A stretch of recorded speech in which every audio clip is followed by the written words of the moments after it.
Welcome back. What we're going to do in this session is try to, this session and the next session is finish up Chapter 1. If you'll recall from our last session, we finished up by going through our transactions, and we had 8 or 9 transactions, and those transactions were typical of the transactions that happen in businesses all across the United States each day. And so when we get to the end of the period, or the end of the month in this case, what we will do is start preparing our financial statements. And we talked about internal users and external users in one of our previous sessions, and talked about their need for financial information so that they can make good, solid business decisions. The way we provide most of that financial information is through these financial statements. And so what we're going to do is we're going to take a look at financial statements of a proprietorship, and each one of these statements interrelates with the others. So we'll explain how they interrelate with one another. Our income statement, these statements are listed on page 16 in your book, and they're in the order they are prepared. The first statement we prepare is the income statement. And the income statement reports the revenues and expenses for the period based on the matching concept. And the matching concept's another one of those accounting concepts. We covered several in one of our previous sessions. But the matching concept applies specifically to the income statement. What we do with the matching statement is it's applied by matching the expenses with the revenue generated during a period by those expenses. In other words, if I'm an accountant and I'm preparing my my clients' financial statements at the end of the year, and I have somebody else in my office doing that for me, I would want to make sure I matched that employee's wages and the supplies and the utilities and all that was generated during that month with the revenue generated for that client during that same period of time. So I want to make sure I always match my expenses with the revenue that those expenses generated. Now, if we, on our income statement, like I said, we match the revenue and expenses. If we have an excess of revenue over the expenses, that's called either net income or net profit. If we have expenses exceeding the revenue, there's only one term for that, and that's net loss, or another people use another term just saying that's bad. But we always want to have a net income. People sometimes ask me how long they can continue show a loss in their business when they first start. And I always tell them the same thing. It depends on how deep your pockets are. We know Chris Clark started this business with $25,000. Well, once that $25,000 is gone, either Chris has got to come up with some more money or he's out of business, because it takes money to run a business. And so the first statement we do is always the income statement. So let's take a look at our statement.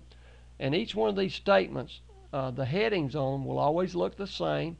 Top line, you put the name of the company. Second line, you put the name of the statement.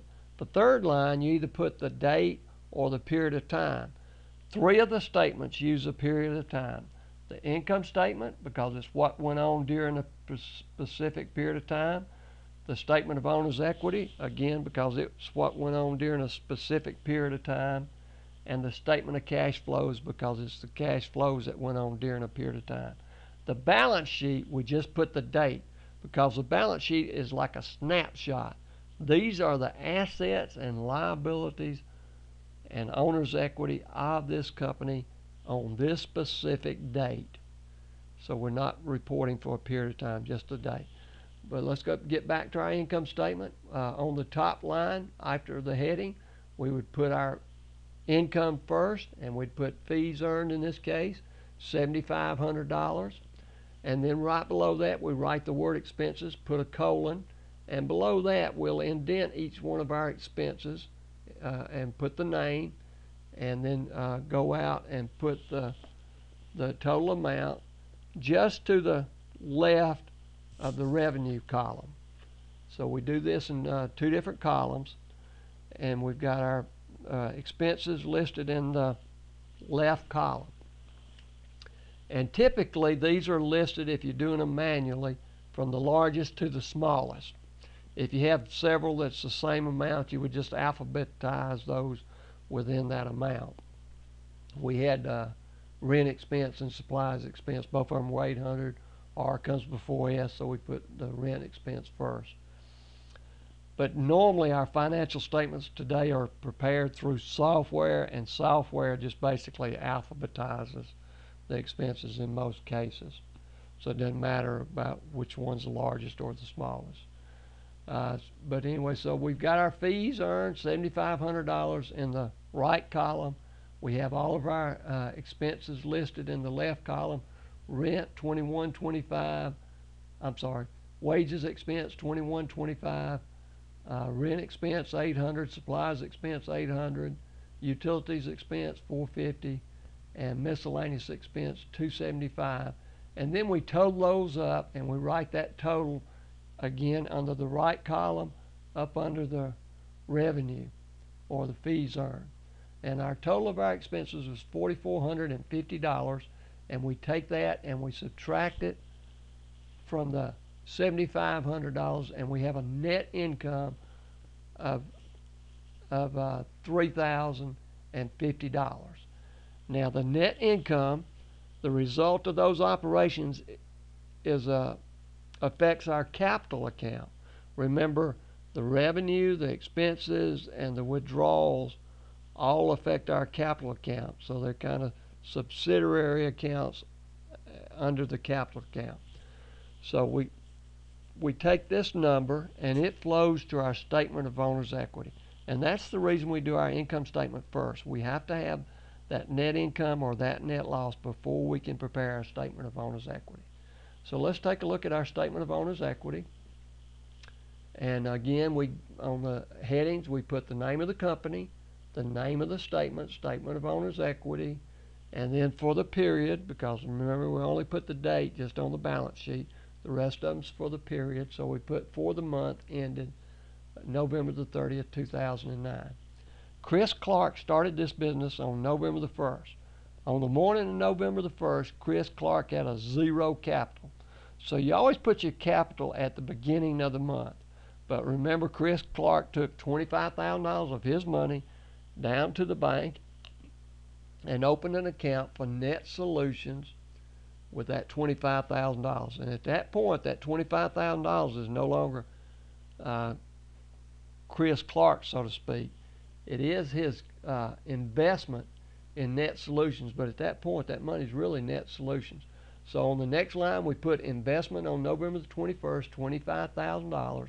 And since we had a net income, we will add that to the $25,000 and then get a subtotal of $28,050.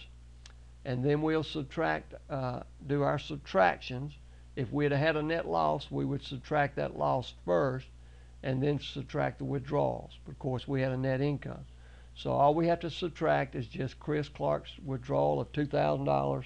Remember, we had that transaction where he took $2,000 and withdrew it from the business to take care of his personal expenses. And so we take our $2,000, subtract it, and we get a net change for the month of $26,050. We add that to our zero beginning balance, and we get Chris Clark's capital account, November the 30th, 2009, $26,050. Now that capital account will flow to the balance sheet. But what we're going to do at this point is we're going to stop here, and then we'll pick back up in our next session, taking a look at our balance sheet. So I hope you have a good evening or a good morning, whichever the case may be, and we'll be back together real soon. Thank you.